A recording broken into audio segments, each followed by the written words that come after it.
So this is going to be quite a relaxed atmosphere. You're going to hear from the Daves, two of the Daves, Dave Burdett and myself, Dave Clark. And most important, you're going to hear from Jamie Riley. She's going to be discussing the important part of this whole meeting from a parent of someone that has LGS. So let's see who is in the audience. Who are persons whose diagnosis have occurred within the last 3 years? Anyone? Where was it, like the last year?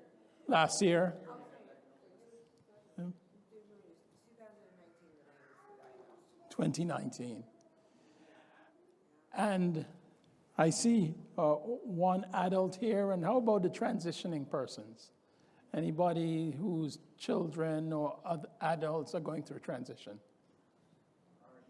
Very much so, very much so. Well, we hope that our discussions will actually be engaging, and we thought we'd do it a bit differently. You heard a lot about pediatrics this morning, and they gave us a handout, but we were told we could do what we felt like, right? To engage with everyone. So I thought, why not discuss the important part first and talk about transition of care and adults with LGS with Dave Burdett. After which, you can then hear me discuss what the complexities are and a bit about some ideas of bridging that complexity. And then from that caregiver's voice, Jamie Riley. So Dave, please. Thank you. So we're the dueling Daves up here. So I'm Dave Burdett. I'm an adult epileptologist in Grand Rapids, Michigan. If you've ever met a Michigander, we represent Michigan by the hand because it looks like, at least the lower peninsula looks like a mitten. And I am out here. The Detroit area is here. I spent most of my career there. But I'm now out here in Grand Rapids, Michigan, where we have a nice, active adult epilepsy program. But what I will be discussing today are the vagaries and upsides, if you will, of that transition from the pediatric space to the adult space. From the warm and fuzzy, you get a sticker for everything, pediatric space to the cold, cruel world of adult epilepsy. So at Corewell Health, my home health system, if you will, two pediatric colleagues of mine, Amy Tolliver, a nurse practitioner, and Dan Fain, a pediatric neurologist, started a formal transition program, and it had 6 steps. The first step was to have a policy. We got to have a formal way of doing this. If we just wing it, people are going to fall through the cracks. Then we have to have a way of tracking and monitoring this. So if someone does fall through the cracks, that we can pull them back in and get everyone engaged. Readiness, and then more to the nuts and bolts, the planning process for transition. And this will be largely from your pediatric providers, that they will identify when is the appropriate time for you to graduate or your loved one to graduate to the adult side. And then this may move forward smoothly, or there may be a loved one who is, say, in the midst of a surgical evaluation or some other more involved process.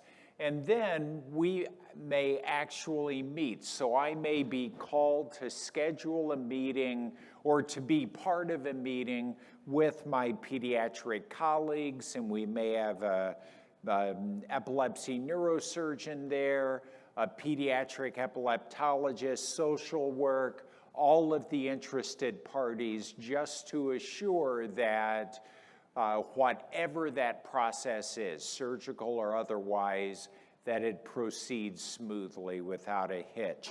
So at that point in the transition planning, there may be a formal meeting, although usually this goes fairly smoothly and we don't need to do this. The actual transfer of care may be as simple as a thorough note from your pediatric provider that will then be sent to me, or I will have access to it. However, in individuals who have more challenging epilepsies, we will do what we call a warm handoff, where at the last pediatric visit, I will show up so you as the caregiver and the patient can put a face with a name. And I'll be there for key parts of that evaluation, then excuse myself, but you know and I know what is coming next. And then lastly, you complete the transition to the adult side. So some practical considerations. To whom is your care going to be transferred? And in general, I would say that there are these various levels from the National Association of Epilepsy Centers, the highest levels of which are 3 and 4. And this is more of an epilepsy surgery designation, but many epileptologists are going to gravitate toward these centers. So ideally, you or your loved one will be shepherded toward a level 3 or level 4 program. However, these are surgically oriented programs, and that may not be necessarily to your taste. There are multidisciplinary clinics out there for developmentally disabled populations, and LGS fits squarely into that. So these will be multidisciplinary clinics that are geared toward not just treating your loved one's epilepsy, but of addressing the cognitive, emotional, behavioral aspects of Lennox-Gastaut syndrome. It is possible that if you live in an area that doesn't have a level 3 or 4 center or a multidisciplinary clinic, that you will be going to someone who is not at one of these settings, but there are many excellent adult epileptologists who have a level of comfort with epilepsy, and you will do very well with them. Adult neurologists in general have varying levels of comfort with the diagnosis and treatment of LGS. So you're probably going to want to have your loved one evaluated by someone who is comfortable with the diagnosis and treatment. To identify these individuals, you will want to engage your pediatric epileptologist or neurologist.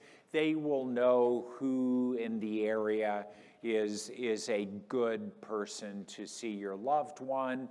The local epilepsy foundation and other LGS foundation resources are there to help identify who would be a good fit with you and your loved one.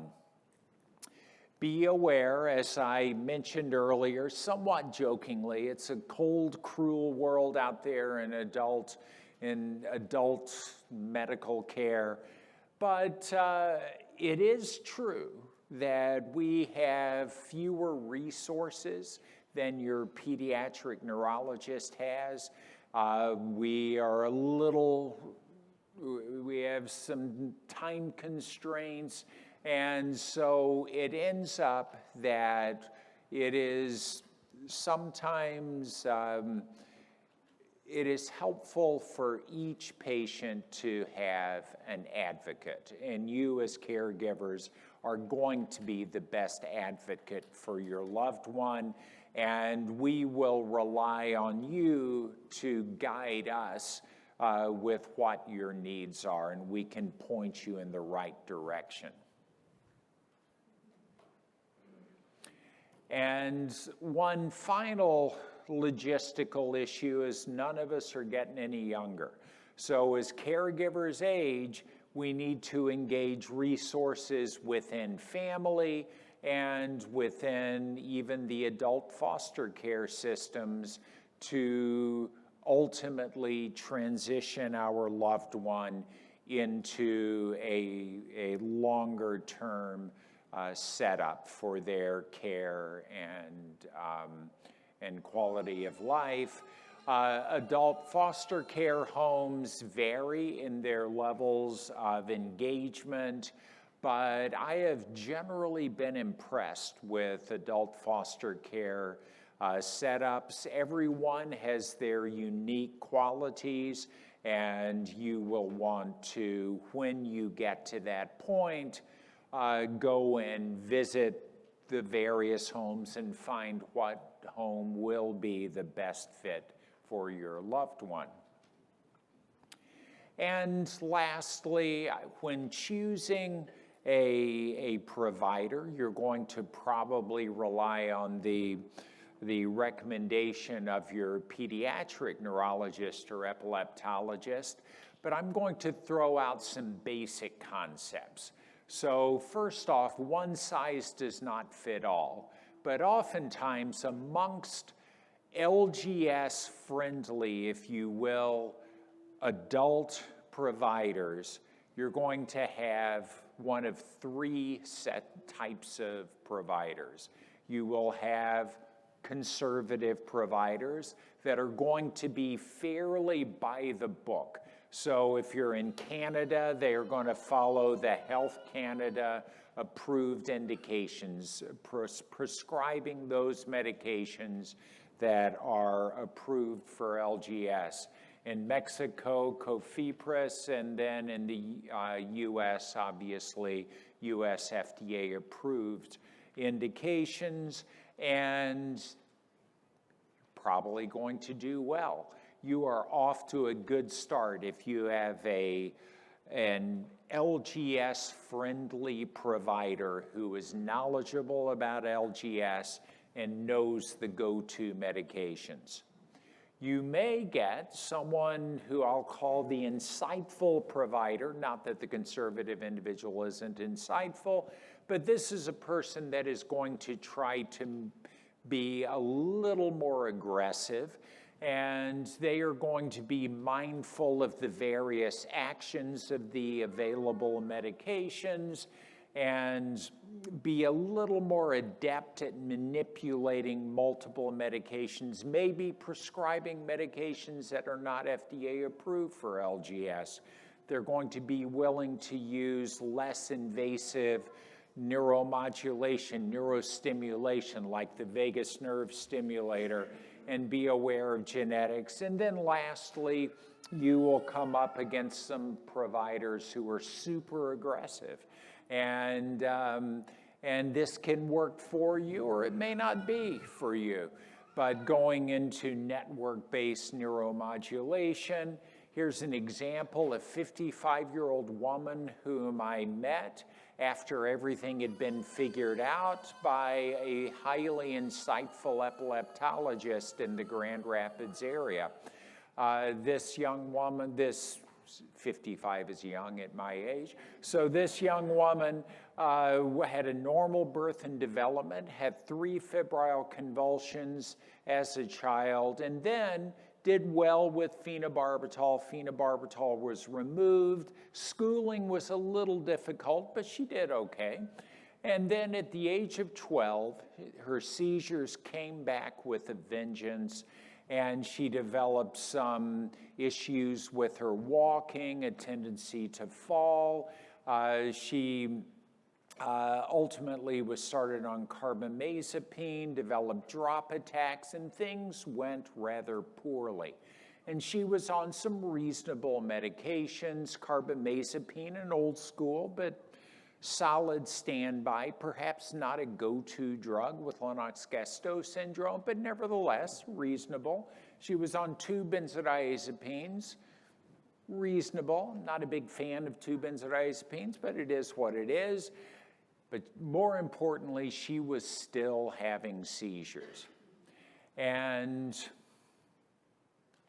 this insightful epileptologist from across town said, you know, this was a little unusual for Lennox-Gastaut syndrome to have no issues until she was 12 years of age, and then the wheels fell off from a seizure perspective, from a developmental perspective. So she got genetic testing. They found that she had a genetic variant that is linked with Lennox-Gastaut syndrome. They made an adjustment. This was back in about 2020 to medications that have specific data for Lennox-Gastaut syndrome associated seizures, and she has done quite well.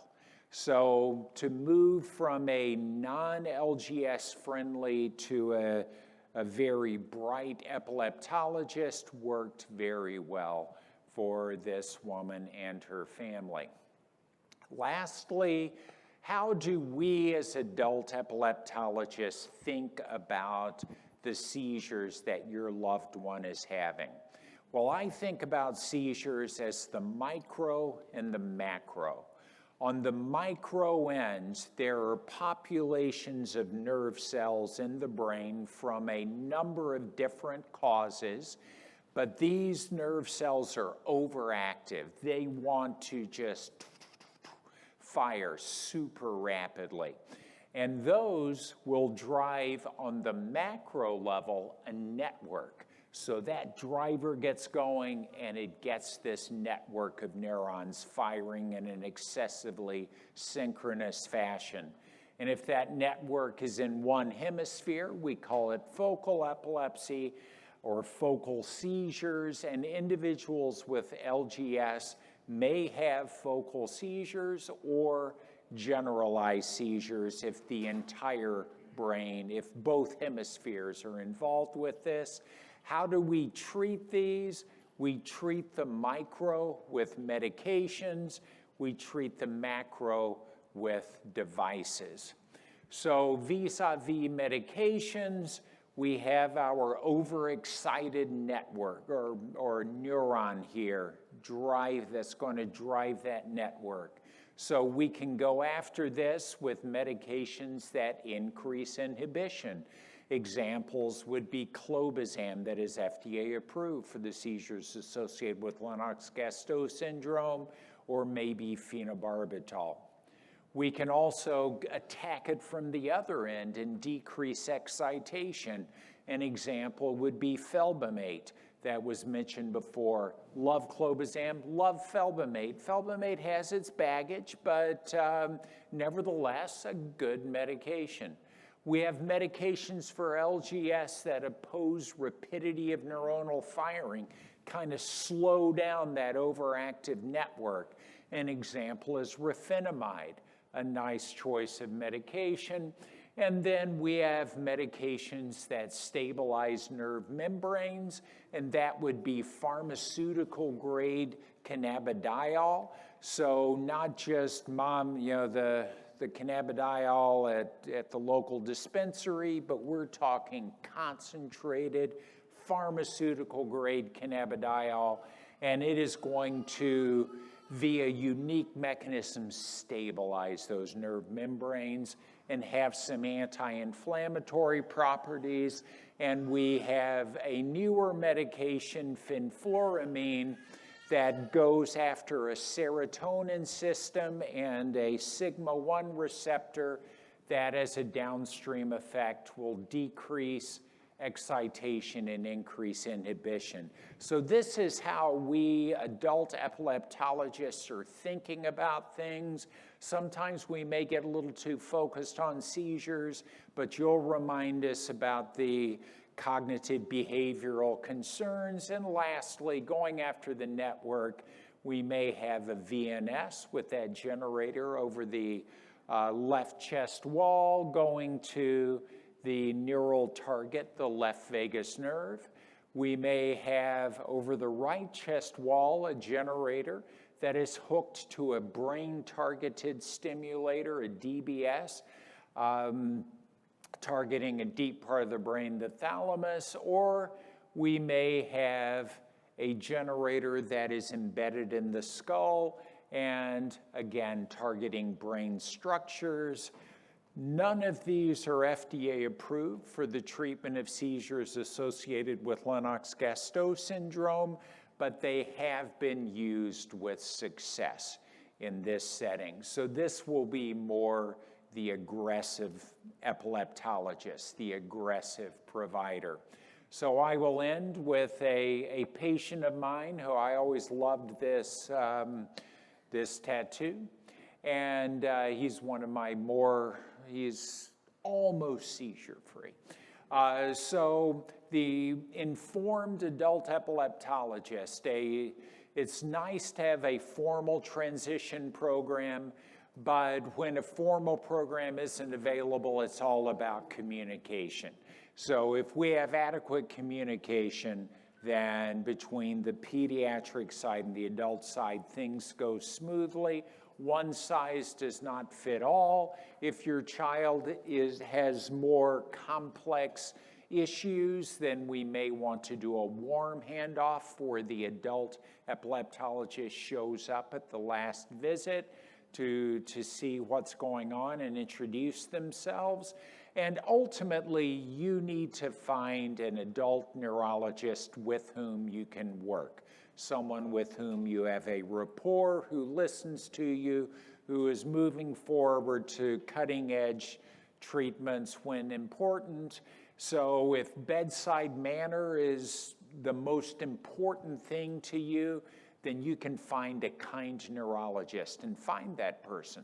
And that you want someone with whom you can work. If an aggressive provider, not like aggressive, but someone who thinks aggressively on medication, then you're going to consider going to a level 3 or 4 epilepsy center. And finally, if you're not satisfied with your neurologist's approach, have a frank discussion with them. And if the situation doesn't change, move on. You're not going to hurt anyone's feelings. If you do, if you guys hurt my feelings, that's on me. Because ultimately, this is about your loved one with LGS, and you're going to get the best care when you can work as a team with your adult provider. And I will end on that note. Thank you. Thank you. So that's the adult transition. That went well. But what happens when it doesn't go well? So we have diagnosed the condition, but there's a delay there, sometimes up to 15 years. We try to get genetic testing, but there's a delay there. We finally get to the targeted approach, but it has been 15, 20 years. The delay here, lack of knowledge, geographically, accessibility, less access. And that leads to the cognitive issues, the social issues, the stigma, the symptoms, the inability to go to work for families, et cetera, et cetera. Because the kicker is, for you, forget about this part, that's the physician part. But the dimensions of abilities. You should have the ability to perceive care, to seek care, to reach that care, to pay for that care, and to engage with the individual in an equal manner. But then you have a milieu of things that affect that. So when I'm thinking of transitioning you starting very early, I think of all these issues which are concerning. They're concerning to you, but they're concerning to me also because it backs up my clinic. I can't get in more people to help them to transition. I love this paper because it looks outside of just the medicines to the quality of life, particularly the mothers, the stresses, the exhaustion, impact on their own health and well-being. My wife loved this paper because it talks about the mothers and not the fathers like me.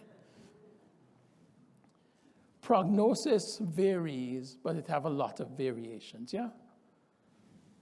But in order to facilitate helping this, these are all the folks that you have to consider with transitioning to, and there are more. So the comprehensive care clinic, when you're transitioning, disappears sometimes. You need an epileptologist, the social worker, legal advice, the nurse practitioner or APP. People don't talk about how important that person is because they can carry that transition. But people very seldom think of things like the dentist or the GI person or the pulmonologist, right? And the issue is where you are in the country limits access. So geographically, they have a number of states that don't even have a third or fourth level epilepsy center.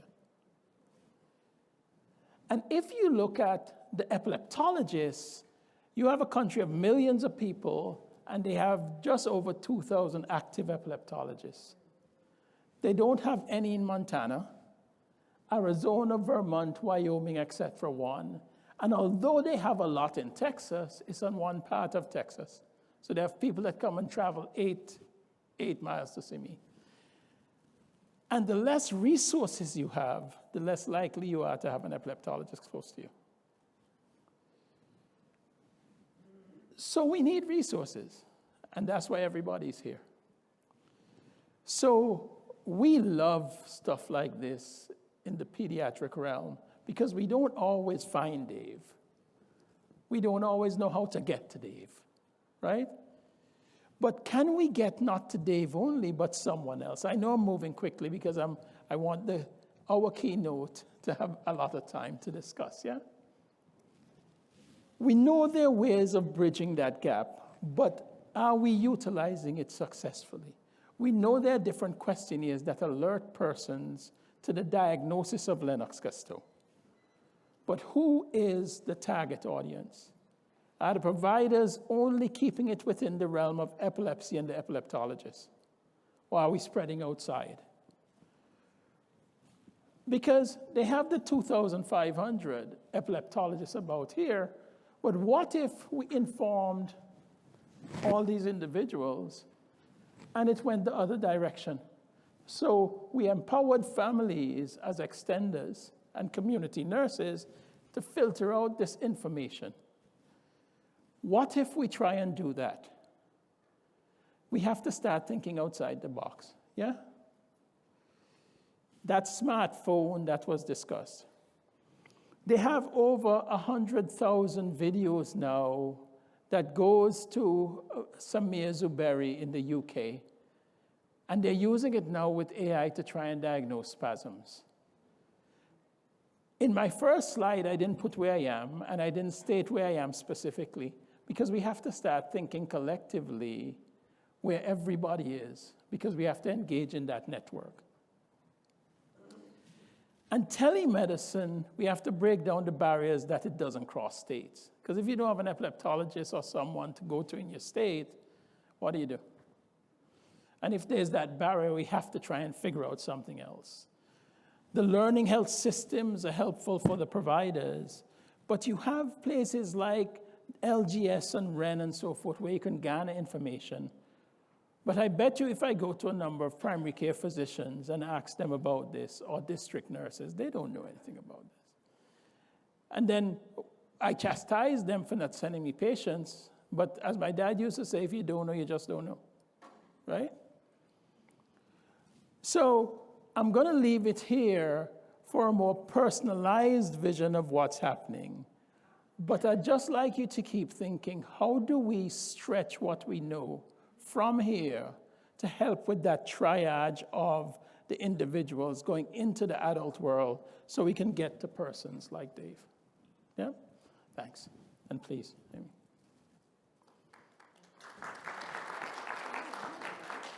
I don't want a mic. Why do I want a mic? Mine is going to be pretty brief, just so we can get everybody back on track. So what I want to tell you guys is, a lot of you were probably in the main session, and you heard me talk about the amounts of paperwork and this and that. Do your research for your individual state, okay?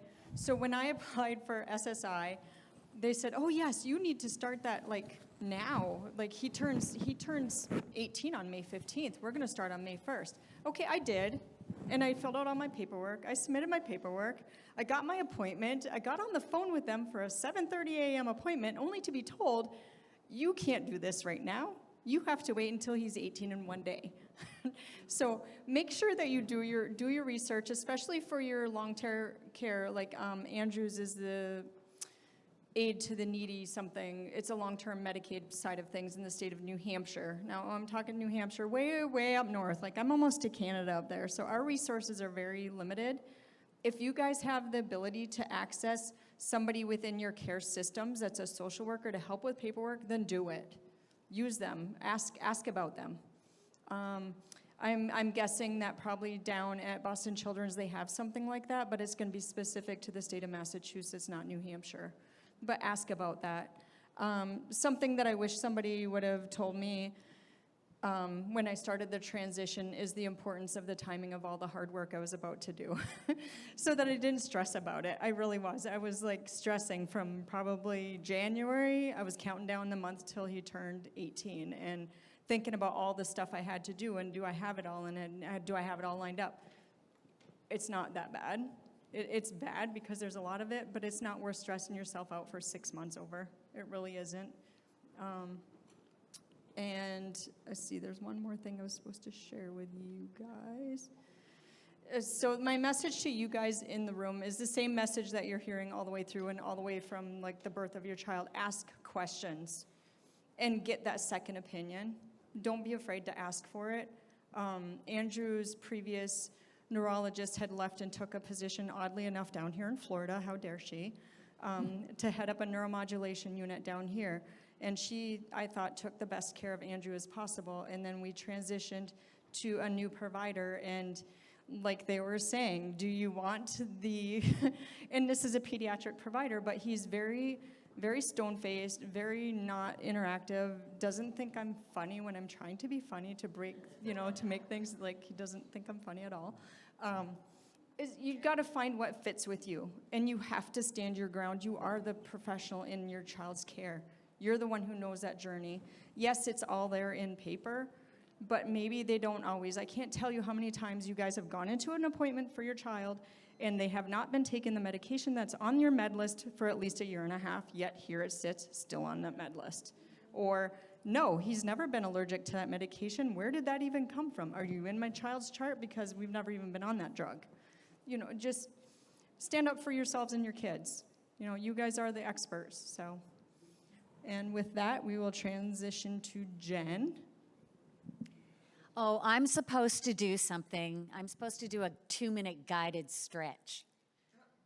We're a little behind time, so stretch, would you? No, roll your shoulders, stand up, breathe, touch your toes if you can. If you can't, touch somebody else's toes. Do what you gotta do. Take deep breaths.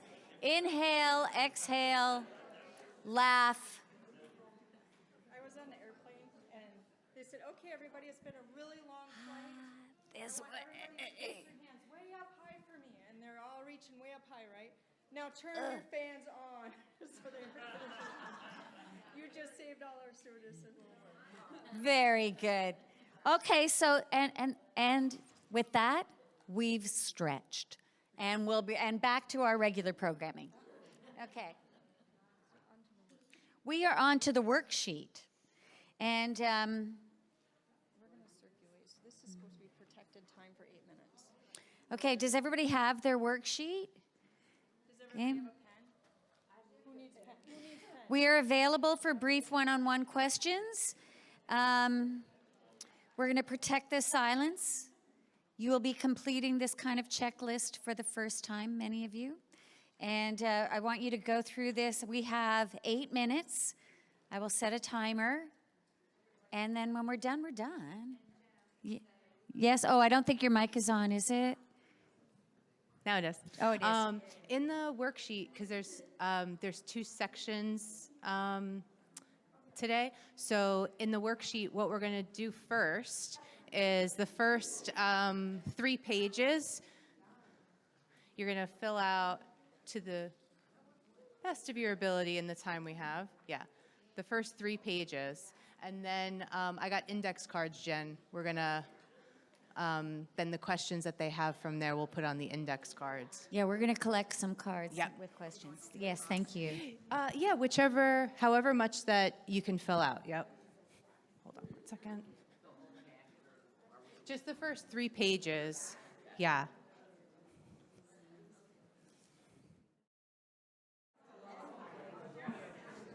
Hi, everybody. So I can hear a lot of conversations. So, hey, everyone. I'm just going to announce our next activity. And it sounds like you're all kind of finished and you're doing exactly what you're supposed to be doing next anyhow, which is having a little conversation. So this is called the table discussion moment.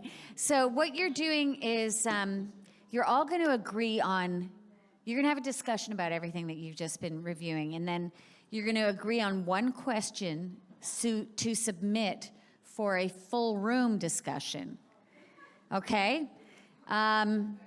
So it could be, the table discussion could be, what did you check? What surprised you?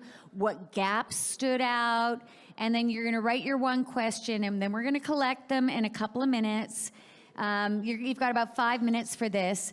And they even gave me a prompt, which is, what is the one question about your loved one's non-seizure symptoms or comorbidities that you most want an expert to answer? And if we have an expert in the room or two, a couple of Daves, that'll help us. And then we'll stretch again. We're doing worksheet 2. If you're ready, you can move on to the second worksheet, which is the last page in your worksheet and the bottom of the previous page. You didn't have to do that yet. If you've already done it, that's grand. But if you haven't, then by all means, and then you can move into a table discussion once you're finished that. We're going to begin with one of our favorite topics here at the LGS Foundation: how to communicate with my LGS loved one to avoid frustration and negative behavior. Behavior is,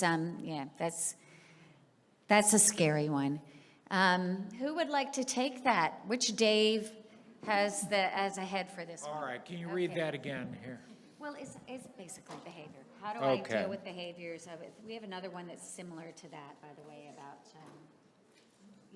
fighting and getting physical. So really both of these, behavior. Yeah, so behavior is tough. That I like to say that everything that we do, whether it's thinking our lofty thoughts or chilling out or having bad thoughts, having angry thoughts, everything is neural networks. And when you have LGS, you are going to have multiple overactive neural networks, and those are going to result in a situation where maybe you have frustration intolerance, behavioral issues on multiple levels. I don't think that there is a simple answer to this, but I would say that it is on a continuum. So milder behavioral issues may respond well to behavioral modification, finding workarounds. And if you work with a counselor, a psychologist, they're really good at digging in, trying to identify triggers, and coming up with workarounds.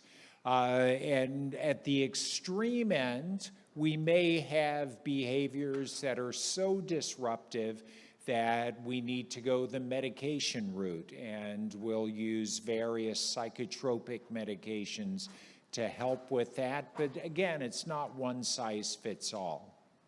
Dave, do you have more insight into this? No, I agree, but just a few subtle modifications also. Some of my families tell me that it's sometimes almost like a buildup. The behavior gets worse and worse, and they almost know when a seizure is going to occur. And then the seizure occurs, behavior modifies itself for a little bit, and it seems like all those normal functioning pathways are disrupted by that behavior. And then when they're allowed to function again, it settles. The other things you have to take into account, medications, because some medications can modify behavior. That's very important. And also, is the behavior targeted? So if it is that person trying to tell you something when that behavior occurs? And if it's targeted and it's only towards certain people, then that's where you can get into behavioral therapists and so forth. And medications can help to modify that. So it's a multiple prong approach. Because sometimes when we dampen those seizures and the child wakes up, you see everything else that's occurring. And some of that everything else may be behaviors. So when you come to clinic, we're saying, oh, seizures are better. And you're saying, but what about the behavior? What about the other problems? And then the last thing would be sleep affects behavior, but we can speak about that. Oh, you know what's really funny? I was actually really hilarious. I was actually going to ask a little bit of a follow-up, which is how do some of the other comorbidities impact the behavior? Constipation, sleep deprivation, all of those other ones. So maybe we'll get into that. Who knows? Oh, look, the next question. It is, what can we do to help him sleep better at night? And that there were two, and the other one was just sleep disruption. That's all it said on the card. And I thought, yeah, that kind of says it all, doesn't it? So shall we do, which Dave wants, why don't you go first this time since we were talking? And Dave squared, right? Yeah. So all of us have what we describe as a circadian rhythm. So we wake up certain times, we sleep certain times.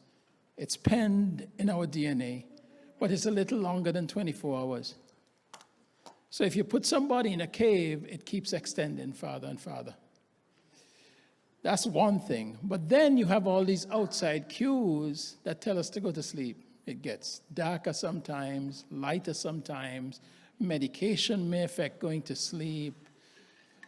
Constipation may affect. All of these are these outside clues, and they have this fancy name called Zeitgebers, which I don't know what it means, but it's a cool name, so I say it. The kicker is, if you have visual impairment or you have dysfunction of that mechanism that allows you to sleep, it throws that off totally.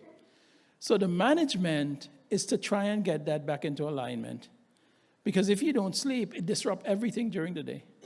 If you're older, it makes you more sleepy. If you're younger, you try to keep awake by being mischievous and moving around.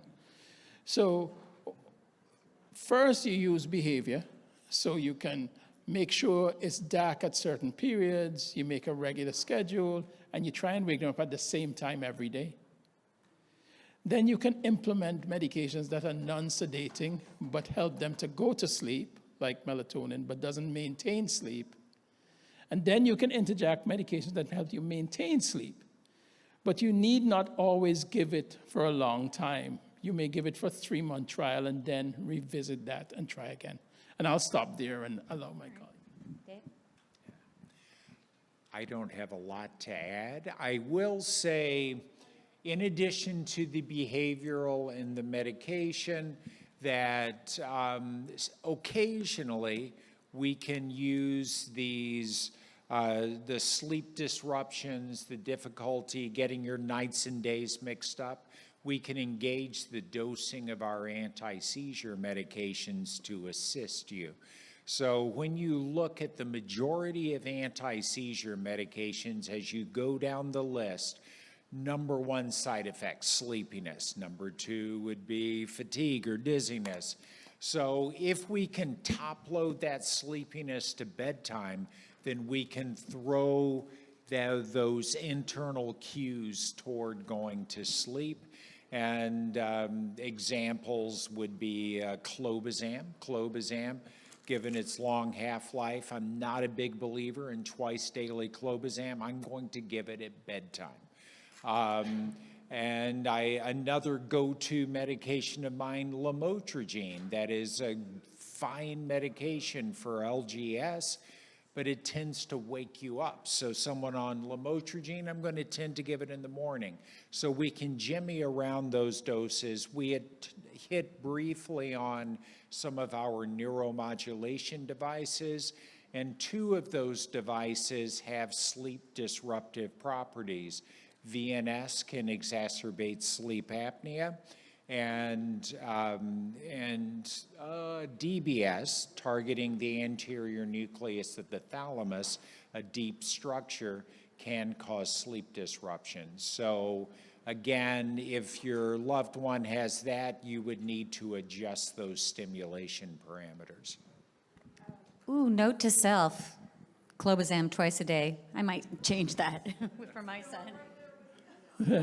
I was just agreeing, but I remember with VNS, don't go home and tell them to stop it because it's parameter changes. Yeah, so parameter changes, please. And remember, some medications other than lamotrigine in the pediatric world can cause insomnia. Ethosuximide being a strong one, and actually adult and peds niacinamide sometimes affects it negatively that way. Oh, I'm sorry, you were going to say? Billy goes to sleep at night listening to a book or listening to music. And, you know, I'm not downplaying medication for that, but it works. It works. It's That's a great thing. I mean, how many people here have blackout curtains? How many people respond? Yeah, we do, because my son, just a tiny bit of light, and he's just so excited to see it. Okay, this next question, I'm going to, I'll read it, and then I might ask whoever wrote it if they want to contribute something. But I'm embarrassed to ask, but what support do you use for intellectual disability? 6 years ago, my 17-year-old mastered 2nd grade, and she now has an IQ of a 3-year-old. She has been in, and I don't know what PPEC is. What is it? Oh, okay, perfect. I focus on music therapy, aquatic therapy, they're going to begin equine therapy. And your question was, am I doing my daughter a disservice? All I know is I'm not a doctor, but I'll be the first one to say, heck no. But there you go. You are not. Now, that is phenomenal what you're doing, and I would say keep doing it.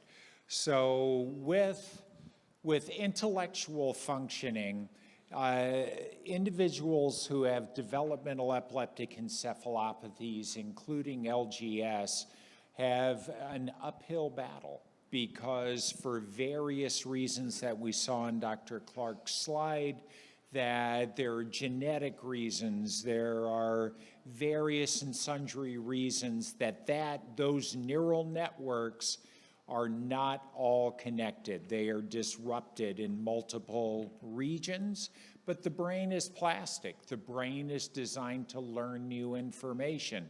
It just has to come up with a workaround. So the brain can learn good information. So you just have to keep trying, keep repeating to get the brain to learn that new information.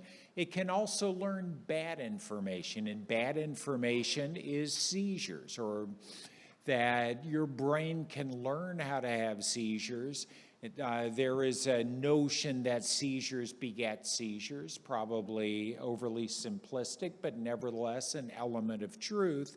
And those networks that, when they get going, cause a seizure, in between seizures will just have a one-off cycle. And so we're looking at the EEG and boom, we see that one-off cycle. We call that a between seizure or interictal burst or paroxysm. For that split second, the involved parts of the brain are not functioning well.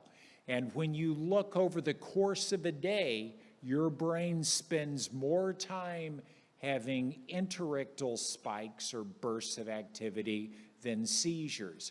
So those in-between seizure bursts of activity are a major determinant of the brain function, cognitive function.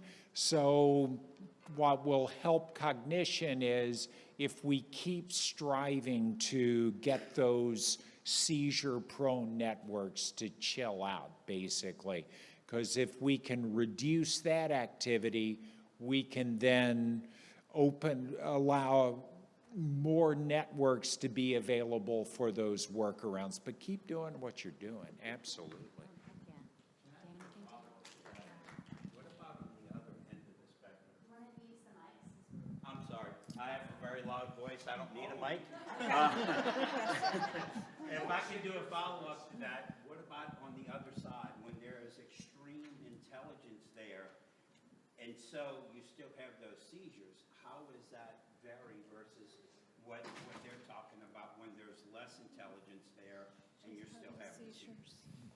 I think that the basic notions are the same. So if there's extreme intelligence there, but it's just not getting out, then you need to, as best you can, identify a workaround and reinforce that. Sometimes extremely intelligent people that are down on the autism side of the spectrum need to find a way to slow their brain down almost and just take a moment, relax, and then get it out. But again, reinforcement, behavioral reinforcement is probably your best friend. I don't have much more to add. And we're running close on time, so we can speak after. Let's move to the next one. Well, we actually have one question here about bone density. And somebody said they did not know it was a concern. So do either of you want to take that? You want to take that, Dave? Yeah, so several things can affect the bone density. I'll start with the one we look at first. Many of the older anti-seizure medicines may actually cause or reduce bone density, and they may cause fractures, etc. So we look at that and scrutinize that with DEXA scans, if that's happening. The other thing is immobility. So if you're not moving around, your bones may become a bit weaker. That's why they suggest passive movement. So along the course, even us as like epileptologists and neurologists, etc., we may forget that over time. But then you have a fracture and somebody does a density and it's very, very low. And in many instances, we can help by adding supplements to that density. So there are different components here. So that's an extremely important question because it does occur. Yeah. I would, activity. It is going to help your bone health. It's also going to help brain health.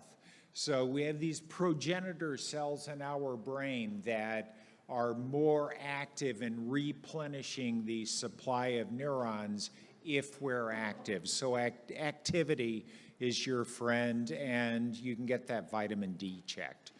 When you live up in Michigan, we don't get a lot of sun, and I need that vitamin D3 supplement. So it's a measurable entity, but vitamin D3 is a necessary component of bone health. I would suggest everywhere.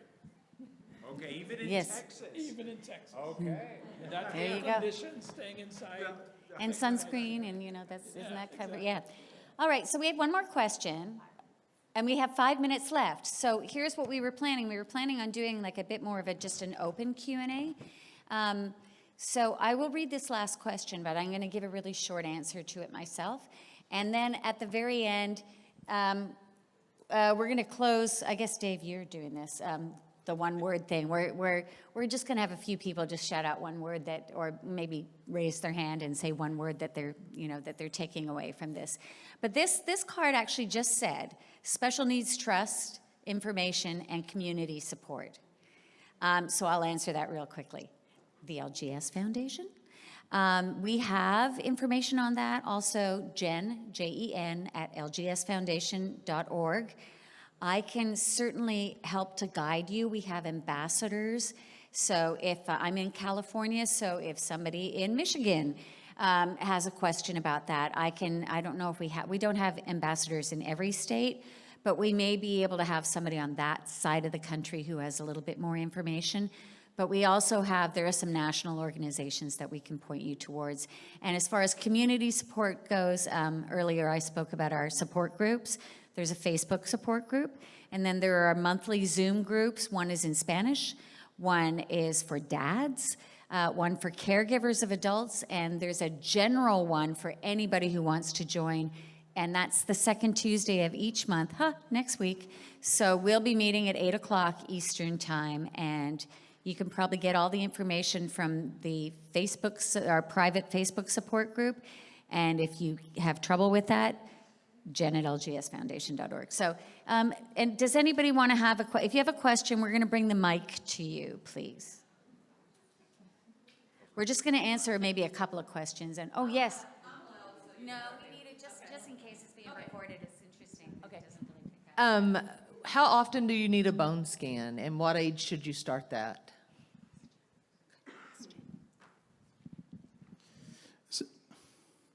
So they have various recommendations.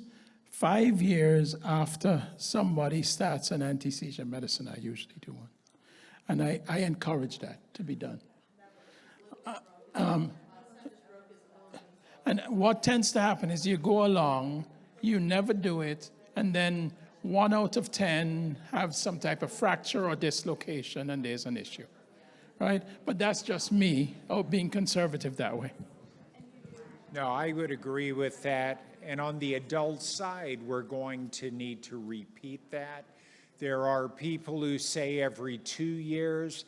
I think it depends on the patient. I have people who are on an old school medication that is known to be associated with bone density issues, yet they've had a series of normal bone densities. I'm going to spread it out a little bit. But we just want to monitor it. I think 5 years is a very reasonable interval. It's very tough for every 2 years for some persons that travel 8 hours to see me. But if the first one is not normal, I do it more often. I totally agree. Yes, you mentioned palliative care, and it's not just for end of life. What exactly do you mean by that? Because when I think of palliative care, I think end of life. So is this something we should be adding to our toolbox?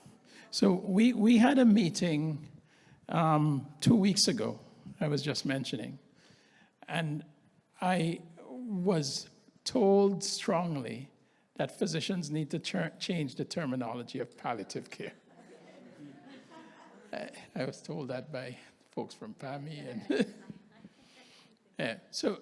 But in that context, what they mean is they're trying to provide care to optimize quality of life in somebody that has a chronic problem and chronic disability. In my mind, that's the perception. But I do agree, especially with the oncology terminology, it's probably not the right phrase to use. So in the meeting we had to promise, if those two groups were going to come back, that we'd never use the word palliative care again. So we spent the next half an hour trying to figure out what we were going to say, but we'll figure it out. quality of life, and that actually came up at one of our caregivers of adults meetings. I hope I'm getting this right. The parent was wondering if palliative care would be not a bad idea, considering there is no like multidisciplinary or coordinated care available where they are, and would that be a different kind of option because you bring in all kinds of different specialties, right? No, I think it's a good option, but I think it's the connotation. I think it's the connotation people have perceiving that. So my question, though, where would you find palliative care for someone like Devin? So for someone like Art, like who do we even call? Like I wouldn't even know where to go with that. So I think it's a academic hospital medicine thing in places that have it. So I think that's the issue. I think the issue, like hen's teeth, things are rare, and to get an appropriate palliative care in that capacity may be more difficult. Yeah, the whole term palliative, it's the connotation. And it's a fine term, but I was at a meeting, the American Association of Functional and Stereotactic Neurosurgeons, and there was a whole section. We need to get rid of the term palliative because devices they're palliative or so named because they're not going to cure your epilepsy, but they're going to reduce symptoms. But then people tend to dismiss them because it has that negative connotation. We need a better term, and I don't know what it is, but we need a better one. Yeah.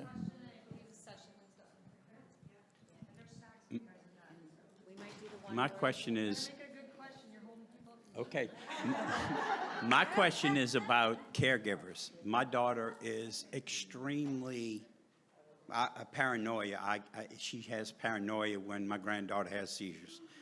And so is there any suggestion you can give me to try and help her calm down other than giving her some medication? But anytime that my granddaughter has seizures, I mean, it is an instant from 0 to 100 that she just almost freaks out. She still does what she has to do, but it's an extreme paranoia. So I think, well, I'll answer it quickly also, but there's more in depth. I think networking helps with others that experience that, but don't underestimate counseling. Don't underestimate engaging and speaking to someone about how you feel. Yeah, I would agree. Groups like this. So the more she's aware that a seizure is inconvenient, it is a potentially quite dangerous, but she's no doubt seen umpteen of these, and nothing horribly bad has occurred. So let's contextualize it, and the best thing that can be done for the situation is to be the calm person in the world. So maybe with counseling, to be the calm one in the room, even if she's not feeling it on the inside, will be good. And I mean, I mentioned the support groups, but also, is your daughter here? She's not in the room. She's here? Okay.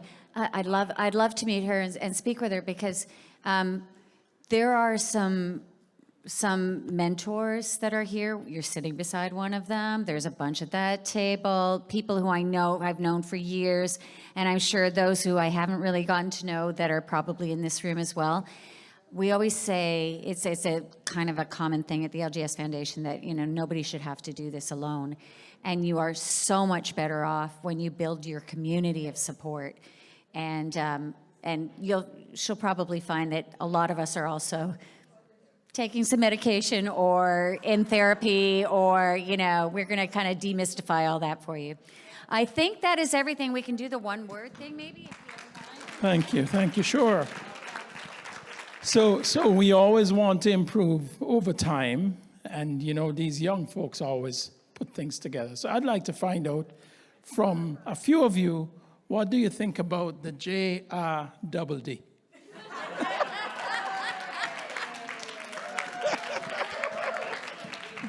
Anyone?